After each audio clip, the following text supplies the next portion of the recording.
All right, welcome back to Theology in the Raw. I am here with a pastor, a leader, a writer, a yada, yada, yada, a voice that I've just so respected over the years, and I'm so excited about this conversation. Eugene, thanks so much for being on Theology in the Raw. Hey man, it's a joy to be able to be with you. Well, I don't know if you remember, we sat in the same room together in Chicago at an ECC meeting, and unfortunately didn't get a chance to really hang out, really. But yeah, we have physically been in the same room together. Um, but this new book, "Thou Shalt Not Be a Jerk: A A Christian's Guide to Engaging Politics," I when I saw this and knowing kind of your just DNA, your tone, your perspective, I was like, okay, that's a book that I was planning on writing that I don't have to write anymore. Can you give us the gist of the book, and then that's going to probably launch us into all kinds of different possible conversational avenues. Yeah, man. Again, I want to just thank you for having me. Similarly, I've really appreciated your voice from afar. There's a handful of leaders that I regularly follow, and so it's been encouraging to see your faithfulness trying to live out with integrity. Yeah, for the book, this is a book that I am still very nervous about. It's been out now for a couple months, but it's a book that I quit writing 4 times as I was writing it, because I was hoping that as I'm turning 50 this year, I thought I would get to a point in my life where I wouldn't be so afraid of criticism. And as I was writing it, I could just imagine all of the pushback and criticism that I was going to receive from all various sides. And sometimes I feel like for some, I'm just too progressive. To others, I'm just too conservative.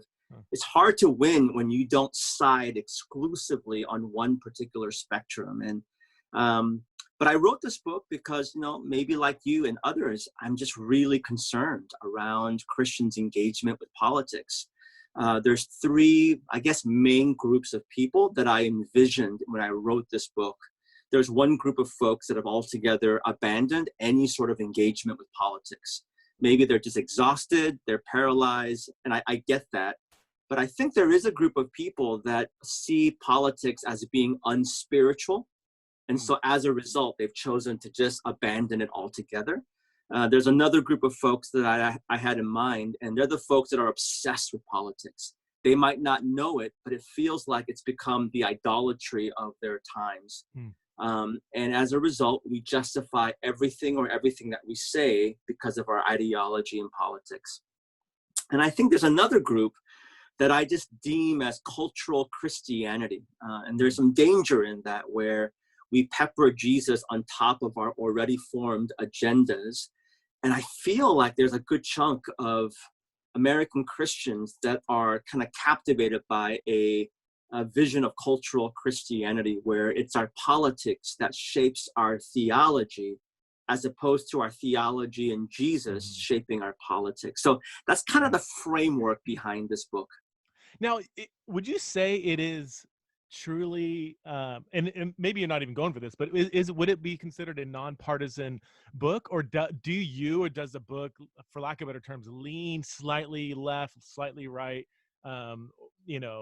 Because I'm sure it's going to be accused of probably people are going to read it through a certain Sure, lens. So sure. from you, Yeah. where do you come from politically? Yeah, it's a question that I name and I try to answer in the book itself. As much as I want to say that I am a perfectly bipartisan, non-affiliated Christian, where I make Jesus Christ the center of everything that I do, I have to acknowledge, like every human being, we have a particular lens that informs the way that we see things. So for myself, as an immigrant, as someone that experienced poverty and hunger growing up, as someone that experienced different challenges, it obviously shapes the way that I see things.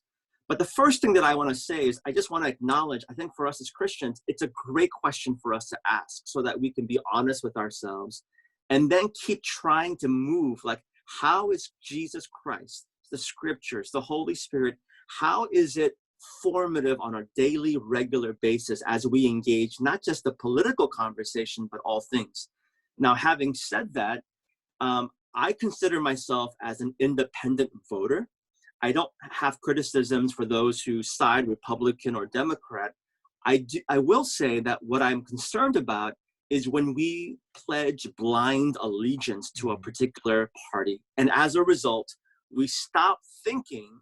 And it's kind of like the whole identity politics where we're just going to subscribe to the platform of that party, even as Christians. That's what really concerned me. And so when people practically ask the question, and I've been asked this question hundreds of times since the book came out, are you a Republican or a Democrat? Answer the question. And honestly, I'm not trying to be circuitous. My honest answer is, on what issue? What are we talking about? Because I just can't imagine subscribing in totality to one particular party's platform. Yeah. And so it depends on the conversation that we're having. I would go on to say that I just think that for some Christians, when we think that a particular political party has a monopoly on the kingdom of God, like, that statement sounds so blasphemous and dangerous to me. Mm-hmm. And I hear evidence of that. I heard it when I was a younger Christian. All Christians must vote Republican. Yeah. And then nowadays, living in the Northwest in Seattle, I hear the absolute opposite. If you're a true Christian that really cares about justice, then you have to vote Democrat. And I'm saying, you know what? These binary perspectives really aren't helpful, I think, in the big picture. So you would not, like, you would say you're an independent then. I mean, that's, and maybe your values would depend on what issue you'd cross over. I think right. I would probably put myself in a similar spot, like most, I guess, white American Christians. I was raised staunch Republican. You couldn't be I was raised, you couldn't be a Christian and a Democrat. If you claim to be a Christian Democrat, then you clearly weren't a Christian, And now I echo everything you're saying. It's like, well, what issue are you talking about?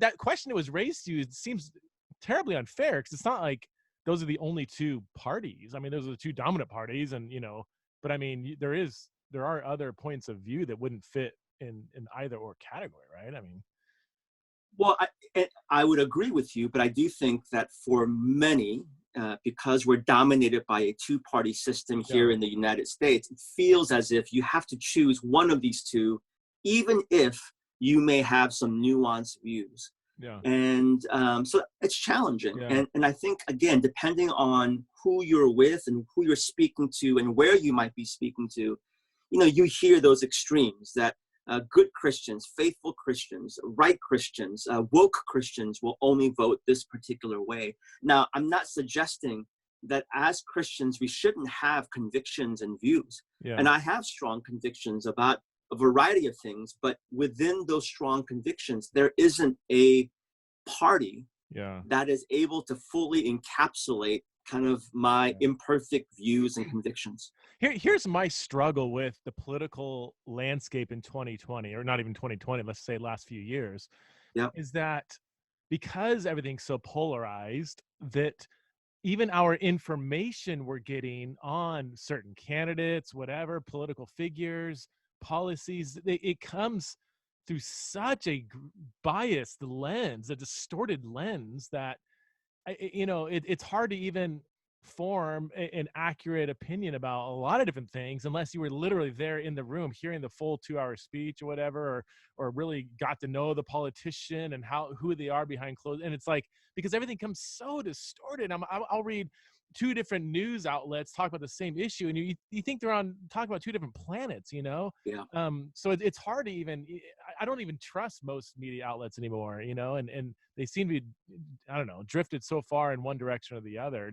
I mean, how do you navigate that? I mean, yeah, no, I think that's fair. It's a fair assessment. I think in the same way that you asked me the question, like, where do you lean? Because obviously our leanings will impact how we see things and communicate about things.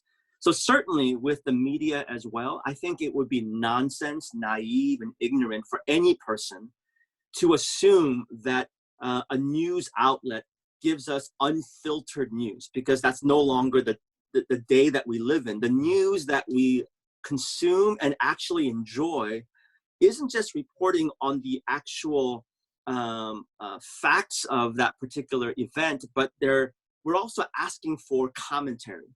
And so that's where I think a lot of news sources make tons of resources, right? I mean, and I talk about this in the book, that when our culture runs on the currency of clickbaits, runs on the currency of fear, runs on the currency of division, we're actually kind of commodifying and adding to that. So I'm not suggesting that people altogether abandon news and media.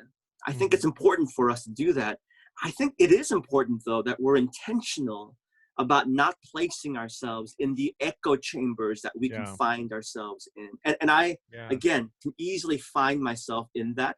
While I might not necessarily particularly enjoy, let's just say, Fox News. Every now and then I watch Fox News just to get a different perspective. In the book, I talk about this thing called Make America Dinner Again.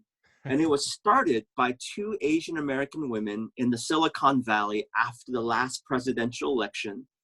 And to their credit, they were devastated by the results of the last presidential election. And they wanted to process it with people who voted for the other party, who voted for President Trump. And as they began to think about this, they realized they didn't know a single person in their life that voted the other way. Now, I actually think if we're honest in our own lives, we end up intentionally or unintentionally, because of that implicit bias or our kind of particular lens, we end up surrounding ourselves with only people that look like us, think like us, feel like us, worship like us, and even vote like us. And so they put out an invitation to anyone that said, hey, we want to create a safe space. We'll have a meal together. We'll all bring a plate to share. But would you be willing to share with us and with others your views about certain issues? And it's kind of spurred on this movement where around the country, people are getting together over the table, breaking bread, and talking about why it is that they have their particular views. I joined mine in Seattle.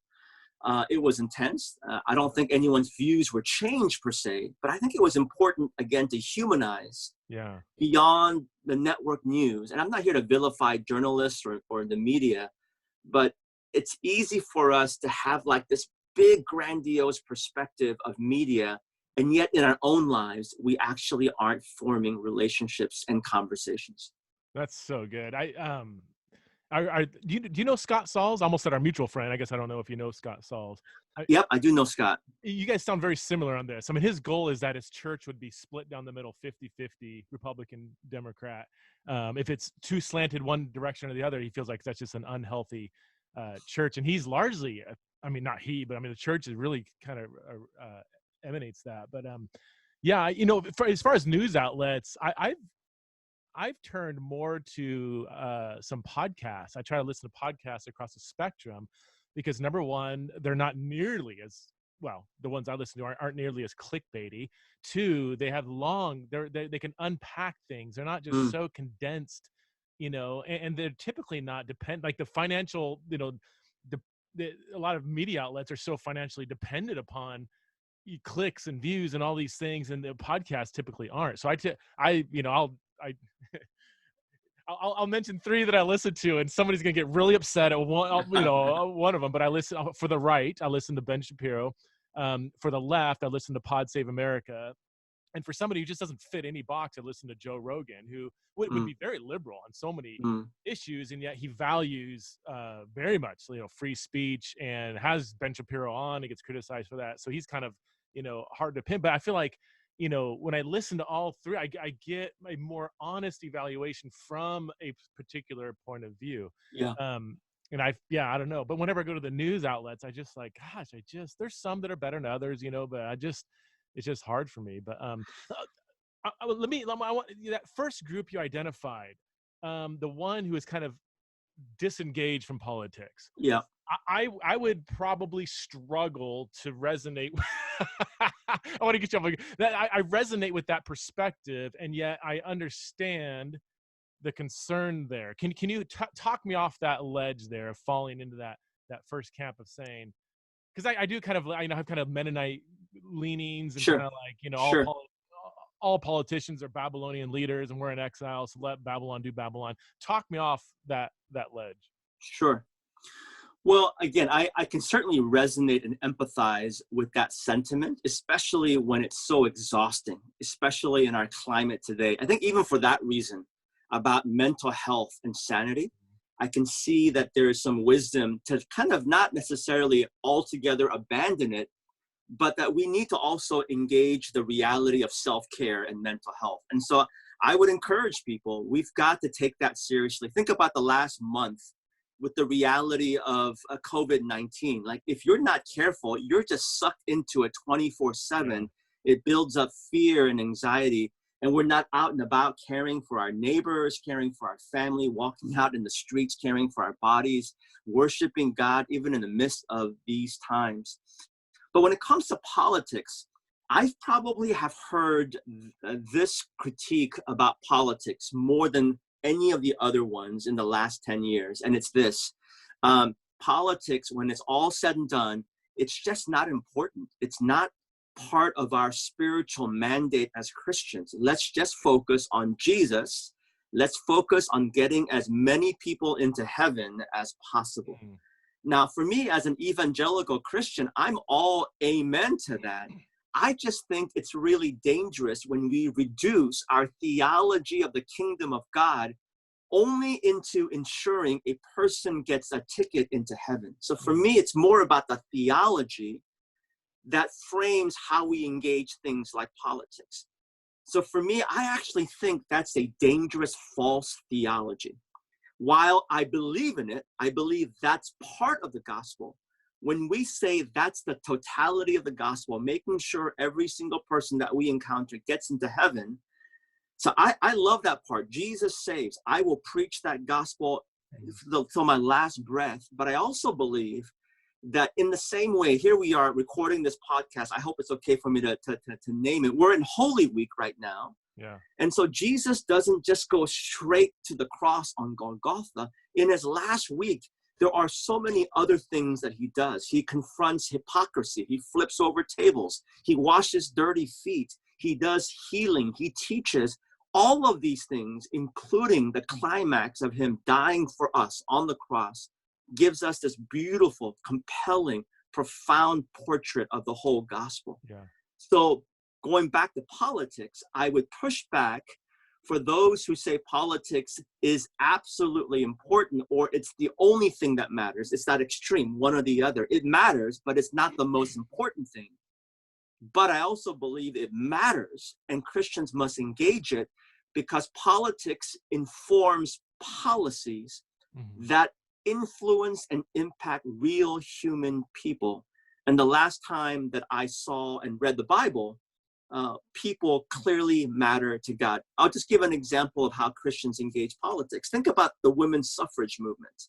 Think about the abolition of slavery in the United States. It wasn't just Christians, but we would be, I think, doing a great disservice to history if we didn't note the Christian women who, because of their faith in Jesus, both white and African-American women that were pivotal in fighting for the suffrage movement. And that's an example where I think had they not engaged in the affairs of policy and politics and governance, man, we would be in a radically different space than we are today. No, that's okay. I can get on board with that. I mean, yeah, that's super helpful. For what I usually say is like, the gospel is profoundly political. It's just not partisan. And so maybe my concern when I say, and sometimes we conflate those two. When I say I'm kind of like, I don't say anti-politics, but like nervous about politics. I'm really saying like I'm nervous about tribal partisanship or investing kingdom advancement in a particular political party, but I'm not at all. I mean, I ditched the whole go to heaven when you die gospel when I read N.T. Wright 20 years ago, right? But it is more thinking like, no, the Democrats are really nailing this, or they're the ones that really love the poor and they're not after power and they're honest, and the Republicans are the problem, or vice versa. I'm like, Sure. At the end of the day, Babylonian leaders are pretty Babylonian, and largely, not exclusively, largely, it's one big grasp for power. And I don't know. So I'm a little bit cynical when one party is kind of seen as kind of way more morally superior than the other. And again, it goes back to, I would say, on what issue? From from my vantage point, yeah, I'm very, very adamantly pro-life. I'm also very adamantly non-militaristic spending and advancement. So does that make Right. me Republican or Democrat? Well, it depends on the issue. Sure. I'm very much about, honoring and valuing and delighting in and the immigrant, and Sure. anything that smells of racism is a disdain for me. Which, yeah, I mean, one political party might err in that more than the other. Well, and I think it's okay for us to name it and to speak truth to power. I think when we Yeah, begin to get into this identity politics where we feel like only one party is able to encapsulate the moral ethics of the kingdom of yeah, God, then we end up sleeping with that political yeah, party, and we're unable to speak truth to that particular power. And that's, again, one of the things that I cite as one of the 10 commandments in the book that I mentioned is don't go to bed with political parties. It doesn't mean that you can't enter into politics. It doesn't mean that you can't vote for a particular political party. I think we should engage the system. But when we go to bed with political yeah, parties, I just think we lose the ability to speak truth to power. yeah, And I think we're seeing evidence of that, which is part of the reason why there is some fair criticism of white evangelical Christianity, where we're unwilling to acknowledge, hey, there are things that you are saying or doing that don't seem consistent yeah. with kind of what we believe as followers of Jesus. Yeah, no, that's good. That's good. I can get on board with that. So let's turn things just slightly, though. We're in the midst of this coronavirus chaos, and we're recording this on April 7th. So, depending on when this is released, we could be in all-out apocalyptic warfare, or we're like, I think we're kind of, moving past this. But Chinese virus. You have a few things to say about this, and you have said some things. And so Trump, several weeks ago, kept referring to the coronavirus as a Chinese virus. Now, I think he was using Chinese as a geographical designation, which is, most viruses are named after the geography where it started, the Ebola, and Spanish flu or whatever, even though that was wrongly named. However, Chinese also has primarily an ethnic kind of designation. Talk to us about this. What are your concerns with calling it the Chinese virus, and what have you done about it? Sure. Man, so, some of your listeners might not know this, but I live in Seattle, which was the epicenter of COVID-19 here in the United States. It was incredibly intense. Even as you and I are speaking right now, there are hotspots all around the country. So this is a real health pandemic issue, life and death. New York, Louisiana, Detroit. So I'm just thinking about all of these places as you are lifting up communities, lifting up all of our essential workers, not just our health professionals. I'm thinking about, man, bus drivers, grocery store workers that are making, farmers that are making our nation function during this time. So it's been really intense. About, 10 days ago, 2 weeks ago, President Trump, in one of those daily briefings, referred to COVID-19 as Chinese virus. And I think you summed it up really well. The reason why it was problematic for me is, while there are some, and it's not always, I think it's actually some viruses, diseases have connections to a geographical area. I think Chinese virus is different in this way, is that it also basically labels an entire people group. In the beginning, as some of you might know, is that it was referred to as the Wuhan virus. So that feels a little more acceptable, in my opinion. Different news stations called it either Wuhan virus or the Chinese Wuhan virus in the beginning. And even then, I got really nervous about it, because we know historically that when you connect a deadly disease or a virus to a people group, it's inevitably going to have impact on how people interact with that particular people group. And so even in late December, early January, we began to hear stories of Chinese people around the world, including people of Asian descent. Now, obviously, we know that Chinese people are different than Japanese, Singaporean, Malaysian, Korean. But this is the painful reality that I still have to name. A lot of folks can't tell the difference. So their bias or their animosity towards Chinese virus, Chinese people, it began to impact people of Asian descent all around the world. I'm not talking about like handful of people. We're talking about thousands of documented verbal, physical abuse and harassment and violence. Has there been? That's, I mean, we're in the... Oh man, yeah. Just 3 weeks ago in Texas, there was a story of someone that took a knife and began to slash a Chinese family, slashing 2-year-old and a 6-year-old in that result as well. And so just 2 weeks ago, 3 of my personal family members, not my immediate family, my relatives, LA, Toronto, and another a relative, they were verbally accosted out in public as well. So for me, it's not just people criticizing, hey, Eugene, you're being soft. This is the world that we live in. Clearly, President Trump meant that to speak to the Chinese government. I get that. I get that there's a political context behind it. Like others, I'm frustrated by the Chinese government and how they handled it. But when for months since January, when the World Health Organization and almost universally, everyone's calling it the coronavirus and COVID-19, I think he could have done a better job separating those two things out and saying, hey, we know that it originated from Wuhan, China. We have some disagreements with the Chinese government. But then to call it the Chinese virus, I think it almost... I don't want to blame anything in terms of the violence or the harassment on Trump. What I would say is it didn't help. And I think during these times, we need pastors, citizens, leaders, we need to realize that, man, there is a real danger for Chinese and Asian people around the world. It is a little, oh, you made a statement kind of in passing about how people don't separate the different countries of Asia. Sure. I mean, a little inside scoop from white evangelicalism. I mean, this happens all the time. People in my tribe would use Chinese and Asian as synonyms almost, you know, and what's so ironic. I mean, you're Korean, right? You're right.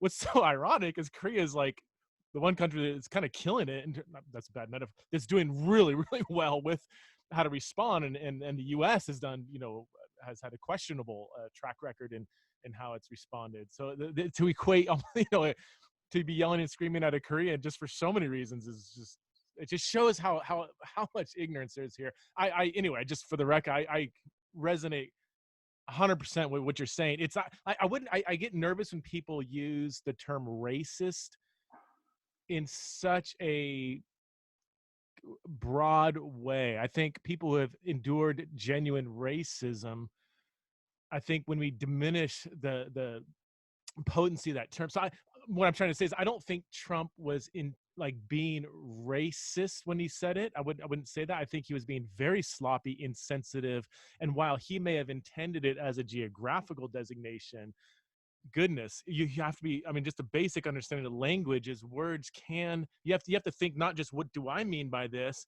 but how are people going to take it? And you have to be at least self-aware as Donald Trump that you do have a following Sure. that is racist, that is going to take this in a direction you don't want it to go, and you need to go out of your way to speak aggressively to that branch to clarify if you know, to clarify what you mean by it. So well, let me add this to it. I mean, I think you know, in my interview with the Washington Post, they saw a tweet, and the Washington Post reached out. Explain that a bit, though. Explain the tweet, because we have. Sure. Yeah. So, you know, President Trump referred to in one of his many tweets, referring to COVID-19 as a Chinese virus.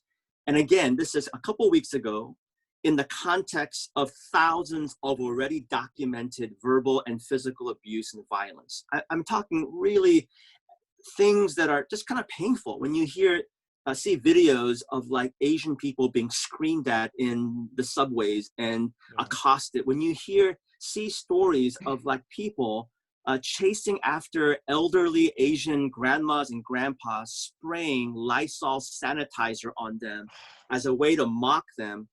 And so again, I want your listeners to know, like, this is It's been documented, and it's been happening now for a few months. So when he came out and tweeted that, I wrestled with it, and as respectfully as I could, because I want to model what I wrote in the book. I don't want to be a jerk and just say, hey, you're horrendous, blah, blah, blah. I just responded to him and said, using it, calling it the Chinese virus is not acceptable because of these reasons. And so the Washington Post picked it up because that tweet went viral on my Twitter feed. And the Washington Post did an interview with me, and I tried to name, I said, hey, I'm not saying that what he said was racist, but I think we have to realize that in a racial divided society, it's possible that that could actually flame as opposed to speaking wisdom into that situation.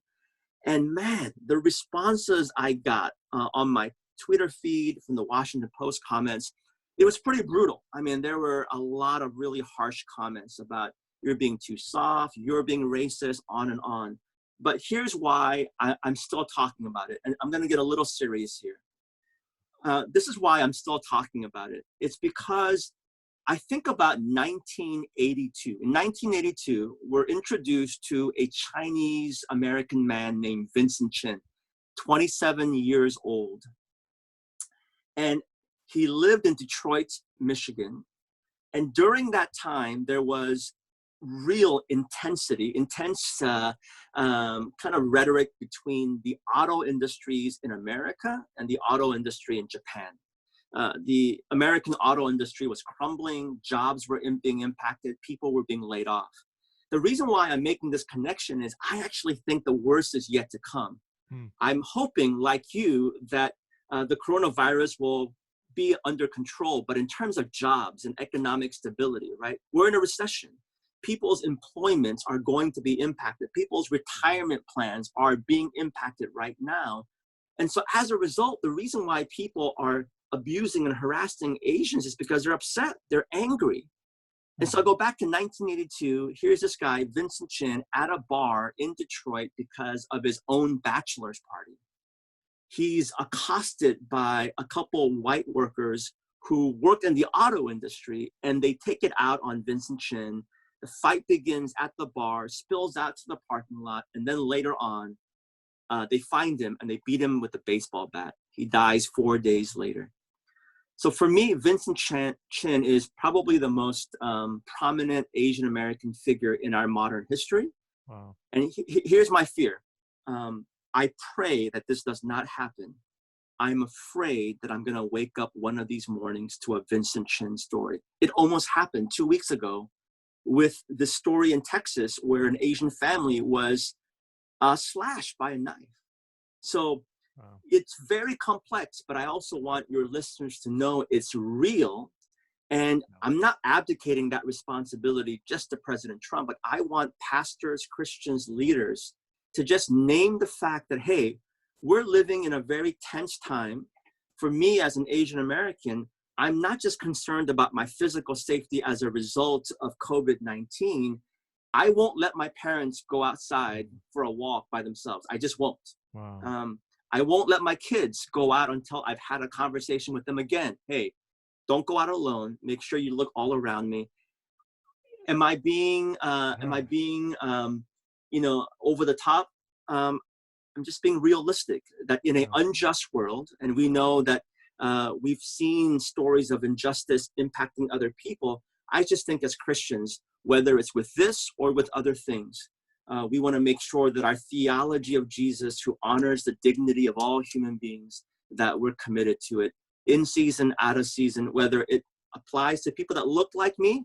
Because I want your listeners to know I care about this, not because it impacts just me and my family, but as a follower of Jesus, it's that theology that I want to shape how I live, including my politics. Eugene, thanks so much. I mean, for all that. I was scrolling your Twitter feed to find the tweet. So it's on March 16th. You say, Mr. President, this is not acceptable. Calling it the Chinese virus only instigates blame, racism, and hatred against Asians, which you're spot on there. Here and abroad, we need leadership that speaks clearly against racism, leadership that brings the nation and world together, not further divides. I think that's fantastic.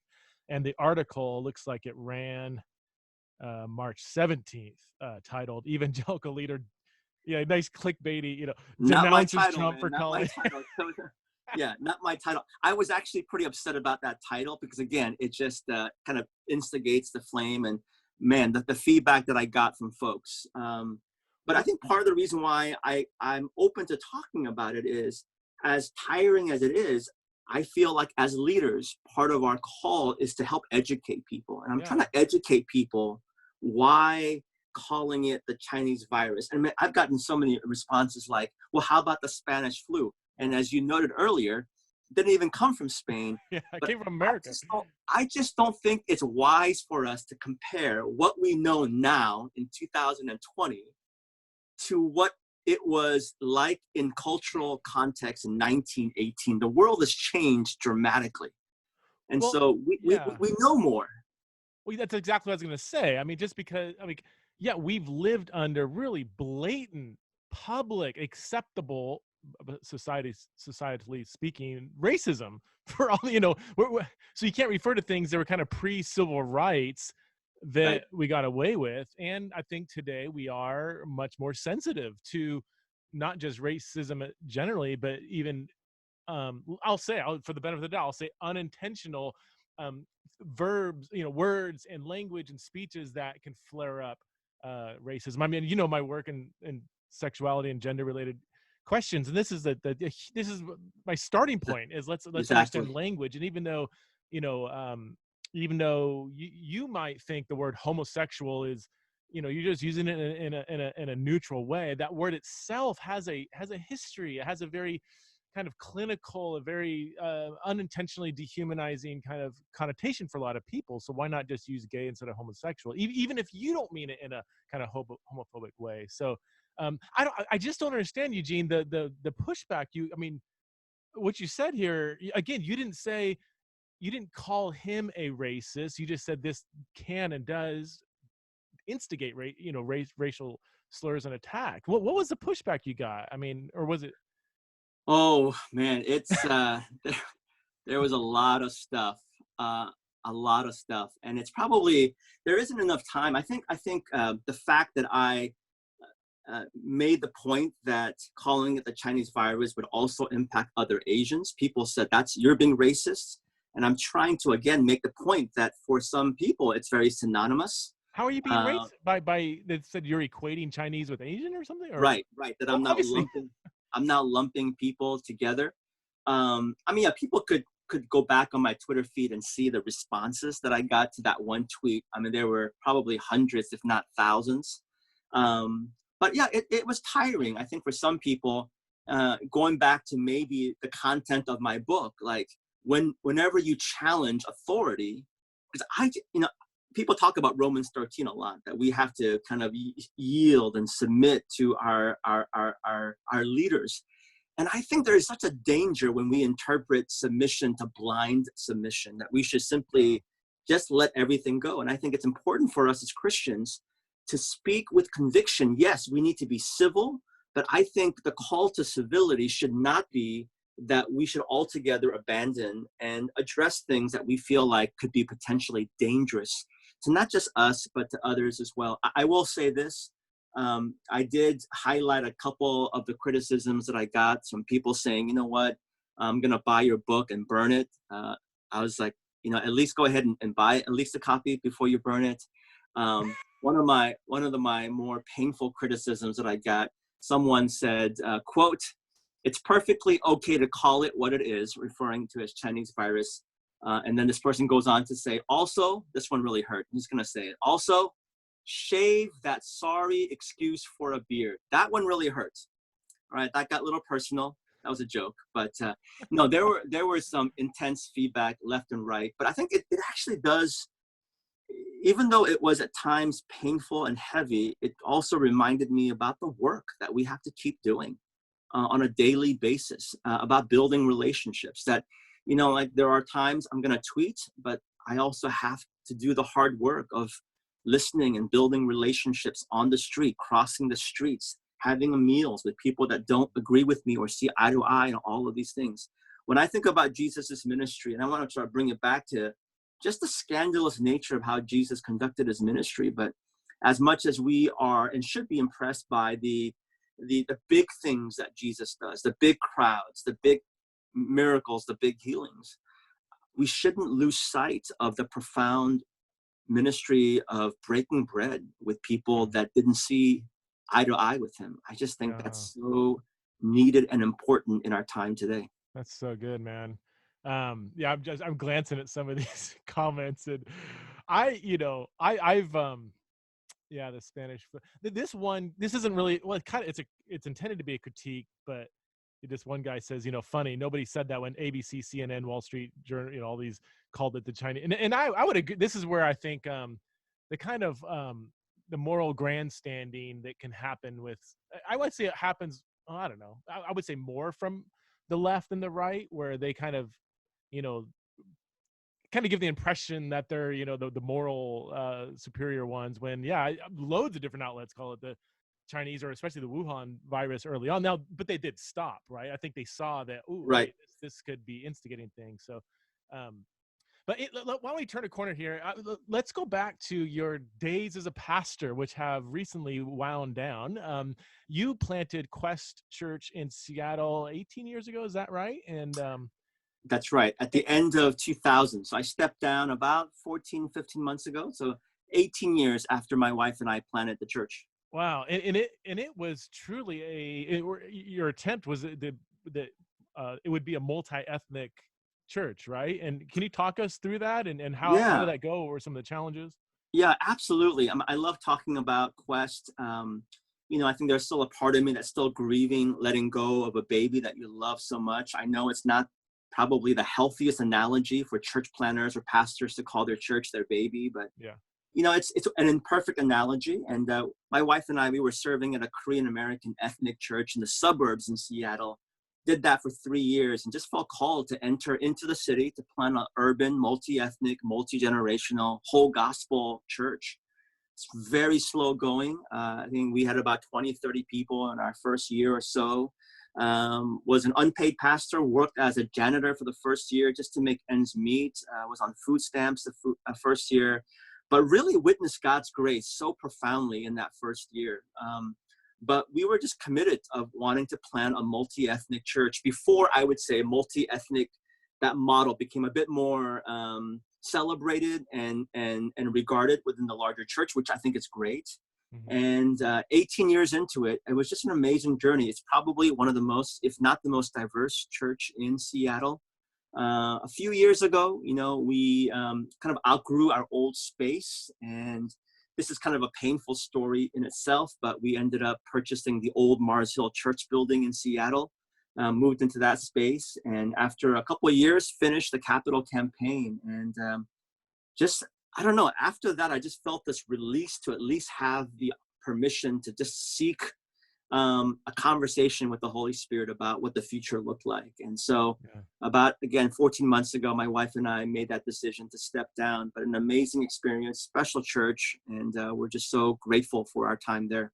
Yeah. I want to come back to what you're doing now in a second, but tell us, what are the core ingredients of a healthy multi-ethnic church? Because it has become, I mean, you started this before it was kind of, I don't want to say trend, that sounds negative, but I mean, there's a lot of people attempting to do this, and there's, debates about how well it's going. But what would you say in your experience? What are some key things that you did that were like, man, I would advise somebody, here's the top things you need to do? And maybe what are some mistakes that you made, or things are like, man, looking back, I wouldn't have done it that way? Sure. So I'll share 3 things that are, I think, absolutely essential, and I'll talk about some of the mistakes along the way. Number one, I think theology matters. Appropriately, your podcast emphasizes the importance of theology. And sometimes I think in the church, we have this negative view about theology. All of us engage in theology, even if we use that word or not. And so our theology of why multi-ethnicity matters, so that it's not a PC thing, it's not a trendy thing, it's not because experts tell us this is how we should do it. Like, we should do it because as we read the scriptures, as we see and want to model the life of Jesus Christ, we see that this is absolutely critical to the kingdom of God and to this future vision of what eternity looks like. So theology really matters. Like, we have to get it, and be able to give a compelling, accurate, honest, faithful, biblical account why the multi-ethnic vision of the kingdom of God, of the capital C church, ought to matter. The second thing that really I think it matters is then you have to understand that representation matters. Again, not as a result of PC thing, but because it's like going into a church that says we welcome all people, but you look around the frames, the picture frames around, metaphorically, at the walls of your church, and all you see is pictures of people that don't look like you at all. You know, it's like when you come into my house, if we tell our kids, hey, we love you, and yet there's not a single picture of one of my kids around the walls of our home, they would see a disconnect or a dissonance. So I would say representation matters, obviously in leadership, but not even just in leadership. I would say in all facets of our church, because we believe in empowering women. We want to make sure that we're elevating women in all levels of leadership. If we say we want to welcome all people and respect all people, we want to make sure that we're representing people. But I will say this about leadership. Having diverse leadership doesn't guarantee a diverse church. But I've never seen a diverse church without diverse leadership. Okay. And I hope people kind of catch that nuance there. Yeah. Because I don't want people to think, well, here's the shortcut. I'm just going to hire a diverse, tokenized person of color, and that's automatically going to produce a diverse church. That's a big mistake that sometimes people make.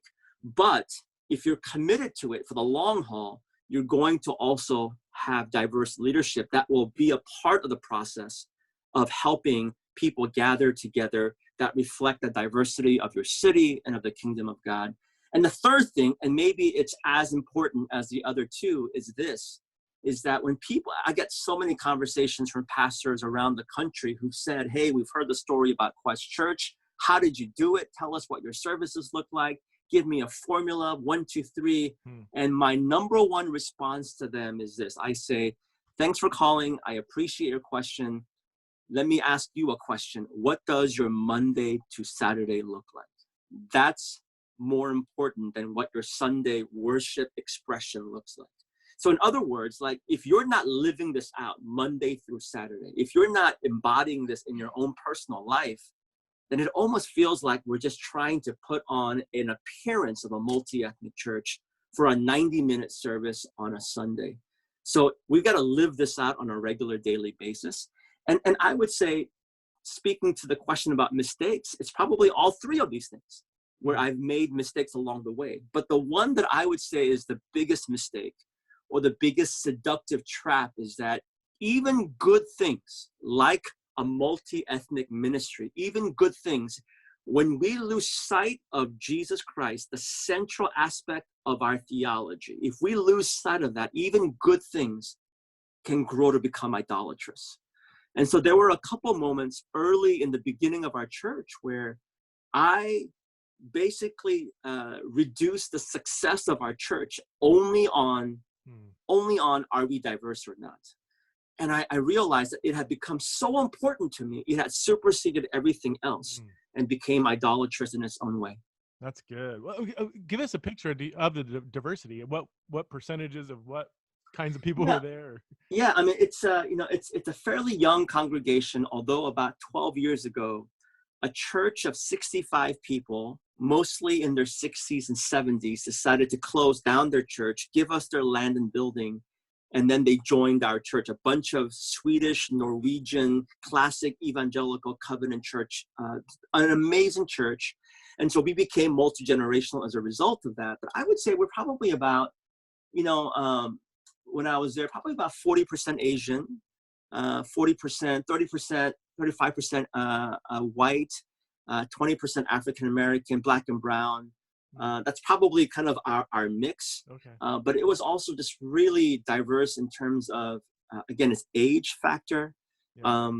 And the fact that we try to reflect that in our worship and preaching as well. Yeah, yeah. I've got two different directions I wanted to go, but let me, here's my question. I always ask people that plant for lack of better terms, successful, and I know you'd probably say, well, we had our problems too, but successful multi-ethnic churches. What do you do when you're living in a space, a place, a community that just isn't diverse? I mean, Idaho, we call it White-Idaho. It's 92, 93% white, and especially like Boise, is extremely white. So most churches here, I mean, there's some churches where there might be two or three persons of color in a church of 100 or 150. It may be a little more than that, but I mean, it's very, very white, and I honestly, it's kind of like one of my sad things from I grew up in California, and that was one of my hard things about coming to Boise, Idaho, is like how white it was, because both my wife and I, we just, I don't know, for various reasons, we just so value, ethnic diversity. And so yeah, what would be your, I mean, I'm not planning on planning a church anytime soon anyway, but I mean, what do you do when Yeah. a place is more mono ethnic? Yeah, no, it's a great question. And just FYI, man, I'm here to stay as long as you need me to on this podcast. Earlier I mentioned 10:30, but let's go on, man. Okay. This is Okay, really, cool. Yeah. this is really important stuff. And I'm glad you asked that question, because the last thing that I want is for Christians or for leaders or pastors that might be listening to this feeling like I'm kind of beating them up because their church isn't numerically multi-ethnic, because that's not the reality of the context that they're in. So we have to obviously reflect the community that we're in. But having said that, let's talk about Idaho for a sec. Idaho, as you know, for some time, it was kind of like an epicenter of like white supremacy along with other pockets around the country, right? I mean, it was a scary place to be if you were a person of color. I was always told, hey, when you're driving cross country, be really careful in Idaho. So I think as we're mindful of the context that we're in, having a numerically multi-ethnic congregation it's not doable. It's not going to work. But a couple things that we can do is this. I think one is think about the stories that we're telling. Think about the theologians and the pastors and the illustrations that we're citing. If we're not careful, oftentimes it's just dominated by one particular segment of population. So as leaders, I think we have the opportunity, not again in response to being PC. I want to cite that again. It's not because we're trying to be PC, but because of that theology, that number one, because of our theological conviction, we've got to work a little harder to think about ways that we're bringing in a bigger picture of the whole story, if you will. I'm thinking about that Nigerian novelist by the name of Chimamanda Adichie Ngozi, who gives a TED Talk called The Danger of a Single Story. It's a phenomenal talk on TED Talks. If people want to listen to it, again, her last name is Ngozi, and she writes and gives this talk called The Danger of a Single Story. As preachers, we're like storytellers. And so we have the opportunity to give a bit more of a deeper perspective of our country, of our world, of the kingdom of God. That would be one. And think about right now, during this whole health pandemic, everyone has shifted into virtual and video ministry, and rightfully so. We have to shift. I'm actually excited about the new tools that we've learned as a result of this, tools that we can integrate into our ministry. So as an example, sometimes you might say, well, I can't get, a particular person that I really admire because of their commitment to the whole gospel. They're African American, they're Latino, they're Asian American. I want that person to come, but we don't have the resources. But we have access to like videos. We have access to things that we can show to supplement into the life of our church. Again, not because of PC, but because we care about the discipleship of our congregation. The reason why earlier I brought up the whole Asian American Vincent Chin thing, and I'm urging pastors to talk about it, is because I'm assuming that pastors care about the discipleship of our congregation. It's a discipleship issue as opposed to, hey, this is just a social justice issue. Yeah. I wrote a book on discipleship a few years ago that nobody's read except for my mom and my uncle. But I have a whole chapter on, I forget the title, like multi or ethnic reconciliation as discipleship. That this isn't like, you have becoming like Jesus as some separate thing, and then multi-ethnicity is kind of like, no, that's cool too. You can do that. That's awesome. I'm like, this is part of Right. discipleship because it's such in the DNA of the gospel from Genesis to Revelation. I mean, the whole, it's fascinating, how many times I read the New Testament without seeing how profoundly central the Jew Gentile, the ethnic tensions, and how hard Paul fought for that. Like that was Mm. a primary part of Paul's missionary endeavors, was to bring unity between two ethnicities, Jews and Gentiles, that were at odds with each other. Like he did not see, he saw this as a gospel issue when he confronted Mm. Peter, and he retells the story in Galatians 2. He says, you are not walking in step with the truth of the gospel. And if you look at the point of what Paul's saying, is because he feared the Jews, and so he kind of started giving the stiff arm to Gentiles again. And I mean, it's fascinating, and maybe it's because of my ethnicity or whatever, my upbringing, but it's fascinating how many times I read the New Testament and just didn't see it. Mm. Once you start seeing it, you're like, this is just everywhere. Yep. So Yep. I love your emphasis on theology, because I do think, especially for evangelical, biblically minded Christians, they need to see some scriptural reasons for this. So how do I, as a majority person, avoid tokenism? Because it's such a fine line sometimes, and sometimes I have a hard time seeing the difference. Like, I know in my heart I'm not trying to have a Korean American on as a token. Like I don't, but it could be taken that way. Like, oh, every so often he has a black guy on his podcast, whatever. He's just well, how do I avoid that? Like, or maybe explain what's the difference between tokenism versus genuine diversity, and how do majority people avoid doing that?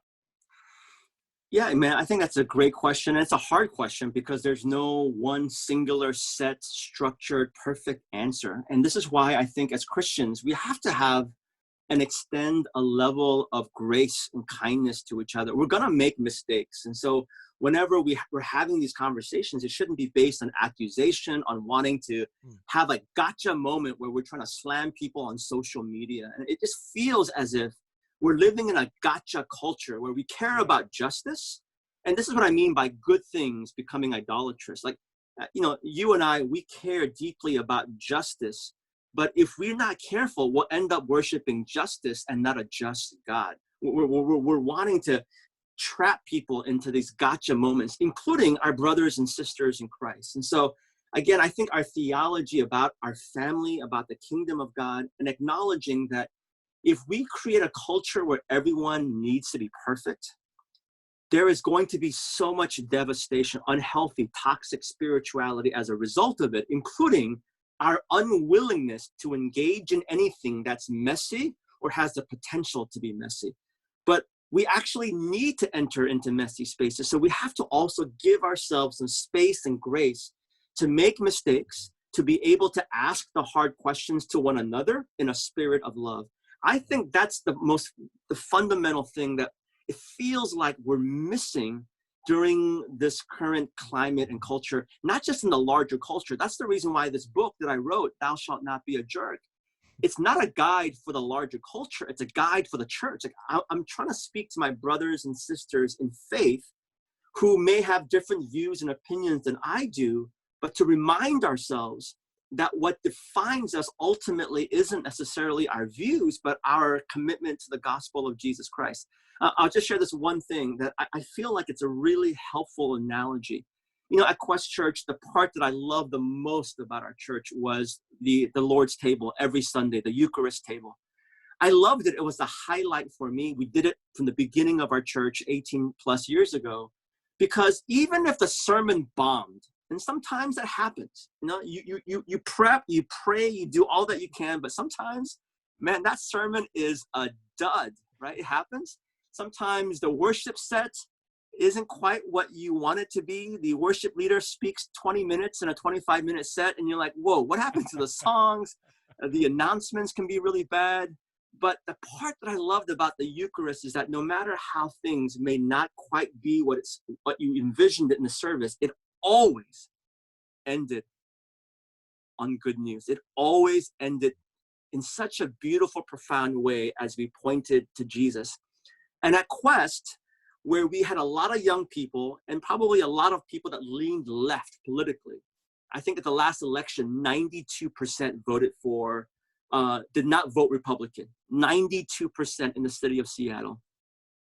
I had to remind our congregation that we didn't have a line for the left that served grape juice.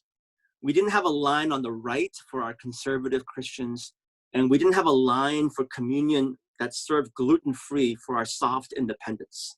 You know, like the communion table does something, going back to your point about Apostle Paul, Galatians 2, Galatians 3. It is so profound. And so I think it's a reminder to us as we're having these hard conversations about race, about tokenism, about representation, that we're, again, reminded that we belong not just to each other, but to one another as well.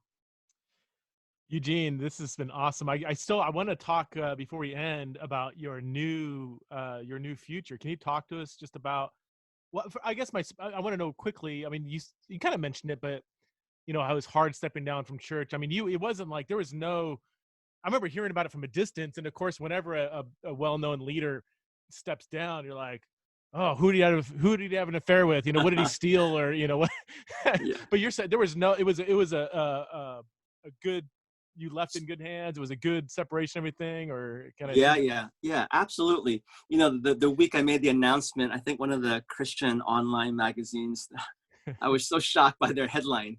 You know, Eugene Cho steps down, says there's no moral failure. You know, I said that in my sermon as a joke. The whole congregation laughed, and they used it as the headline. Oh, I should be honest and say, I think once I did steal one ream of printing paper from the church about 10 years ago. I was low on printing stuff for our kids' science projects, and I nabbed one. I took it away from the institutional church.